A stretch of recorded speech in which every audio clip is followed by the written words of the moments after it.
உலகில் பிறக்கும் எல்லா குழந்தைகளும் ஒரு ததாயின் கருவில்தான் பிறக்கின்றனர். ஆனால் ஒரு தெய்வம் மட்டும் கருவின்றி தீப்பொறிகளிலிருந்து பிறந்தார். அவர்தான் முருகன். ஆனால் ஏன் அவர் இப்படியாக பிறக்க வேண்டியது? சிவபெருமானின் கண்களிலிருந்து புறப்பட்ட அந்த தீப்பொறிகள் எப்படி ஒரு சக்தி வாய்ந்த தெய்வமாக மாறின? இந்த கதையின் பின்னால் ஒரு மிகப்பெரிய ரகசியம் உள்ளது. பழமையான காலத்தில் அசுரர்களில் மிகவும் சக்தி வாய்ந்தவன் சூரபத்மன். அவன் கடுமையான தவம் செய்து சிவபெருமான் அவர்களை மனமுவந்து மகிழச் செய்தான். அதனால் சிவபெருமான் அவனுக்கு ஒரு பெரிய வரம் கொடுத்தார். அந்த வரம் என்னவென்றால், என்னை தவிர வேறு யாராலும் உன்னை வெல்ல முடியாது. என் மகன் பிறந்தால் மட்டுமே உன் உயிர் முடியும். இந்த வரம் கிடைத்த பிறகு சூரபத்மன் மிகப்பெரிய அகந்தையில் மூழ்கினான். அவன் தேவர்களை அடிமைகளாக மாற்றி 3 உலகங்களையும் ஆட்சி செய்யத் தொடங்கினான். தேவர்களின் துயரம், அசுரனின் கொடுமையை தாங்க முடியாமல் தேவர்கள் எல்லாம் ஒன்றாக சேர்ந்தனர்.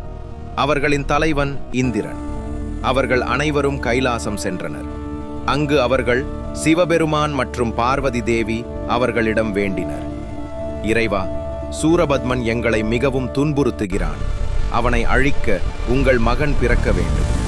அப்போது சிவபெருமான் தமது 3வது கண் திறந்தார். அந்த கண்ணிலிருந்து அற்புதமான 6 தீப்பொறிகள் புறப்பட்டன. அந்த தீப்பொறிகள் சாதாரண தீ அல்ல, அவை தெய்வீக சக்தி நிறைந்த உயிர்கள். அவற்றின் வெப்பத்தை உலகம் தாங்க முடியவில்லை. அப்போது அக்னி மற்றும் வாயு அந்த தீப்பொறிகளை எடுத்து செல்ல உதவின. அந்த தீப்பொறிகள் ஒரு தெய்வீக குளத்தில் வைக்கப்பட்டன. அந்த குளம் சரவண பொய்கை.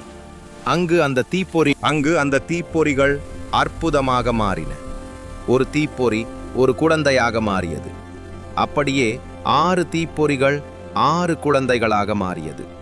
அந்த குழந்தைகள் ஒளி வீசும் முகத்துடன் தெய்வீக சக்தியுடன் அழகாக இருந்தனர். அந்த குழந்தைகளை கார்த்திகை பெண்கள் பாசத்துடன் வளர்த்தனர். அவர்கள் அந்த குழந்தைகளுக்கு அம்மாவாக இருந்தனர். இதனால் அந்த குழந்தை கார்த்திகேயன் என்ற பெயராலும் அழைக்கப்பட்டார். பின்னர் பார்வதி தேவி அந்த 6 குழந்தைகளையும் தன் அன்பால் அணைத்தார். அந்த தருணத்தில் ஒரு அதிசயம் நடந்தது. அந்த 6 குழந்தைகள் ஒரே குழந்தையாக இணைந்தன. ஆனால் அவருக்கு 6 முகங்கள் இருந்தன. இதனால் அவர் 6 முகன் என்று அழைக்கப்பட்டார். பின்னர் அந்த தெய்வ குழந்தை வீரராக வளர்ந்தார். அவர் சூரபத்மன் என்ற அசுரனை எதிர்த்து பெரும் போரில் ஈடுபட்டார். அந்த போரில் முருகன் வெற்றி பெற்றார். தேவர்கள் அனைவரும் மகிழ்ச்சியில் ஆழ்ந்தனர்.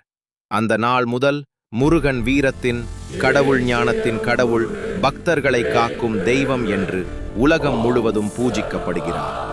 வேல் வேல் முருகா, அரோகரா.